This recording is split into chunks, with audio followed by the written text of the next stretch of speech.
तो फिर वो अपने चचा दादा भाई को बुलाता है और बोलता है कि मेरे माँ क्यों। तो दोनों एक कब्र खुदाई करते हैं। क्या करते हैं? कब्र खुदाई करते हैं। उसके बाद कफन और दफन का इंतजाम करते हैं। दोनों कब्र में माँ को दफना देते हैं। चाचा ज़्यादा भाई सही सलामत कब्र से बाहर चले आते हैं। उस नौजवान, कौन नौजवान जिसने अपने माँ के ऊपर पैर रख के उसके माँ को मार दिया था। उस माँ ने, उस आदमी जब अपने कब्र से जब वो बाहर आता है, जैसे उसको कब्र दबोच लेती है। क्यों? उसने माँ के साथ ऐसा बर्ताव किया। देखिए, तो उस कब्र जब उसको दबोच लेती है, वो निकलने का बहुत कोशिश करता है, लेकिन उसने निकल नहीं सकता। डरावनी और घिनाव की वजह से वो जोर जोर से चिल्लाने लगता है, मदद मांगने लगता है। गांव के बहुत लोग आते हैं, उनको निकालने की कोशिश करते हैं, उनके लिए दुआ भी करती है। सब कोशिशें नाकाम, सब दुआएं नाकाम। क्यों? उसके माँ के साथ वो बर्ताव किया। मैंने जो आयतें सूरह बनी इसराइल में जो आयतें तिलावत की थी, उसमें रब कायनात यही फरमाते हैं, वालिदैन के साथ अच्छा सलूक है। बस इतना आगे और इरशाद फरमाया, इम्मा यबलुगन्ना यदकल किबरा अहदुहुमा औ किलाहुमा फला तकुल लहुमा उफ्फिन वला तनहरुमा वकुल लहुमा कौलन करीमा।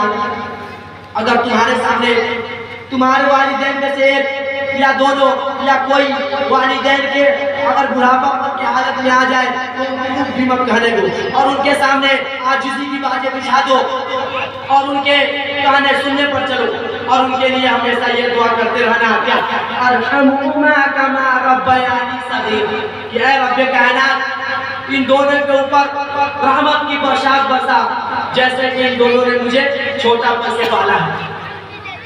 एक मर्तबा हुजूर सल्लल्लाहु अलैहि वसल्लम इरशाद फरमाते हैं, उसकी नाक खाक आलू दो तो हलाक हो, बर्बाद हो। तो तमाम सहाबा कराम तरफ मुझे और इरशाद फरमाया, या रसूलुल्लाह किसकी नाक खाक आलू दो, कौन बर्बाद हो, कौन हलाक हो? आपने जवाब में फरमाया, उस शख्स की नाक खाक आलू दो, वो हलाक बर्बाद हो जिसने अपने वालिदैन को बुढ़ापापन की हालत में पाया हो और उनके इज्जत में एहतराम करके अपने आप को जन्नत का हकदार में मुस्तहिक न बनाया। किसी शायर ने खूब कहा है माँ के ऊपर कि दुनिया में मुझे जो भी मिला जितना मिला है सब कुछ ये मेरी माँ के दुआओं का सिला है। वो दुनिया में मुझे जो भी मिला जितना मिला है सब कुछ ये मेरी माँ के दुआओं का सिला है। नहीं पता, आज हम सोचते हैं हमारे पास 2 कार है, 2 बंगले हैं, बीवी है, बच्चे हैं, कुछ चीज की गम नहीं। माँ उसमें पता नहीं है, उसी माँ ने तुमको जन्म किया है, उसी माँ ने 9 महीना पेट में रखा है, उसी माँ ने तुम्हारे सुख और दुख में हमेशा साथ दी है। उस माँ को आज तुम ठुकरा रहे हो, उस माँ को आज सता रहे हो, उस माँ के ऊपर जुल्म और ज़्यादती कर रहे हो, उस माँ के साथ सलूक खराब कर रहे हो। किस माँ के ऊपर जो बच्चे के खातिर रात भर खाना नहीं खाता? अगर ये माँ, अगर एक माँ का बच्चा अगर अपने घर से बाहर चल जाए तो वो माँ, अगर बच्चा जब तक ना आए माँ खाना नहीं खाती। क्यों नहीं खाती है? वो मेरा बच्चा है, लेकिन बच्चा अपने वालिदैन का हक नहीं समझता, बिल्कुल नहीं समझता। क्यों नहीं समझता?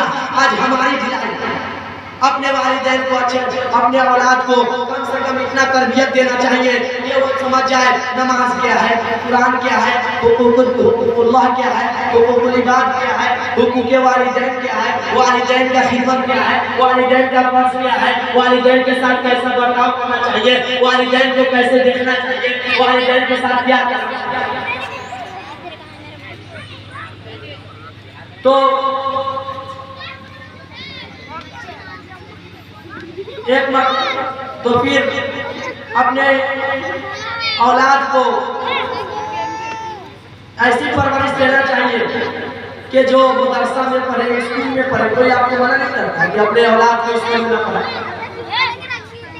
स्कूल में भी पढ़ाइए, मदरसा में भी पढ़ाइए, लेकिन दोनों तरबियत होनी चाहिए, ज्यादा तरबियत दीनी होनी चाहिए। एक मर्तबा आप अपने बच्चों को ऐसा नहीं है कि इंग्लिश मीडियम स्कूल में नहीं पढ़ाइएगा, नहीं जल्दी नहीं।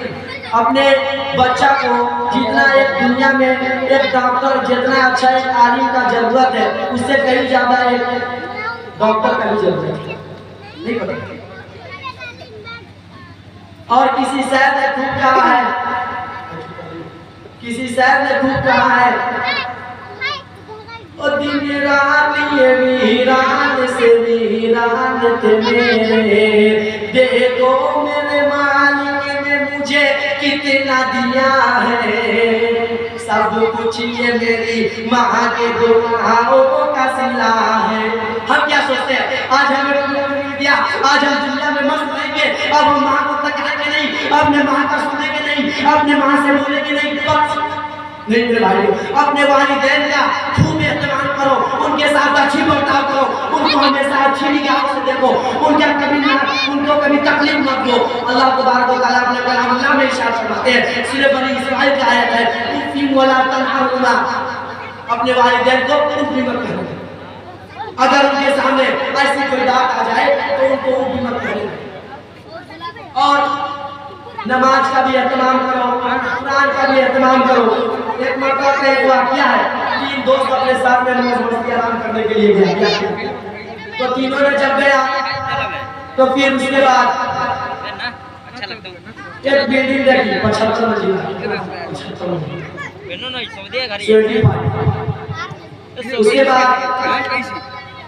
वो तीनों जब उस बिल्डिंग के मालिक के पास पहुंचा, मुझे बिल्डिंग चाहिए, तो उस घर के मालिक ने बोला कि बाबू मेरे पास कोई कमरा खाली नहीं है, सिर्फ एक ही कमरा खाली है जो सबसे ऊपर वाला, और 75 मंजिला।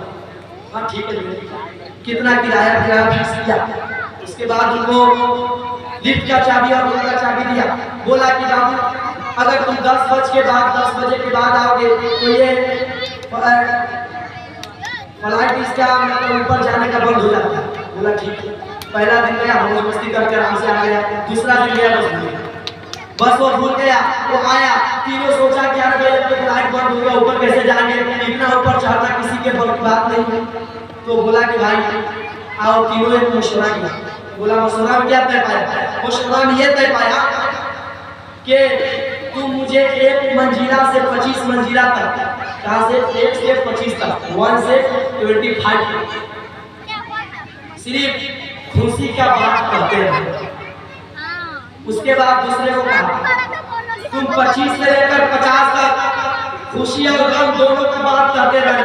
आप देख लीजिए दुनिया के एतबार से, अगर आप बात करते करते वहां से जाइएगा, पता नहीं चला कि कितना चला। सही बात है। उसी तरह तीनों बात, तो फिर वो चौथा कहा गया अब 50 से 75 मंजिला तक सिर्फ गम का बात कहिएगा। तो इसे एक तरतीब चला, 1 से वहाँ तक खुशी का बात हुआ, फिर 25 से 50 तक हुआ, फिर 25 से जब 50 से जब 75 हुआ तो 75 वाला बोल रहा है मेरे भाई सबसे गम की बात यह है कि मैंने चाबी नीचे छोड़ी। क्यों? तो तीनों बेहोश। इसका मकसद कहने का यह हुआ कि हम 1 साल से 25 साल तक अपने माँ बाप के कैद में रहते हैं। अपनी माँ बाप हमको हमेशा हंसी खुशी अपने कमाई की पैसा खूब मौज मस्ती से गुजारते हैं। 25 से 50 जब शादी हो जाता है तो हम क्या करते हैं, कभी खुशी कभी गम, कभी कोई हो जाता है, और 50 से 75 बुरे हो जाते हैं, कभी इधर से ला कभी उधर से ला, कभी कोई गाड़ी में आता है, हम ऐसे करते करते हम दुनिया से चला जाते हैं, हमारी वफात हो जाती है। उसके बाद जब अल्लाह तबारक व तआला के सामने पहुंचते हैं, बोलते या अल्लाह मुझे जन्नत में जाना है। कहाँ जाना? जन्नत में। तू तो दुनिया में चाबी छोड़ दिया, नमाज नहीं पढ़ा, कुरान नहीं पढ़ा, कभी तालिब इल्म को अच्छे नजर से नहीं देखा, तुम्हारे बदनसीबी की वजह से आज तुम्हारा जन्नत छूट गया। वो बोलता है कि या अल्लाह मुझे फिर जाने देते आलम दुनिया में। अल्लाह कहते हैं अगर वहाँ से कोई आता है तो फिर दोबारा नहीं जाता। फरमाते हैं कि अगर कोई जन्नत या दोज़ख या कब्र में चल जाए तो दोबारा नहीं आता। तो मेरे भाई बुजुर्ग दोस्तों, पूरा दिन यही अब अपने तकरीर को खत्म करने जा रहा हूँ। अगर टाइम रहने से 3 बोल टाइम रहता तो 3-4 घंटा तकरीर कर सकते हैं। रुक जाओ। अभी टाइम की तादाद कम है, मेरे पास बहुत अच्छे नंबर है, मैं इसी को दर्शक का तालिब हूँ।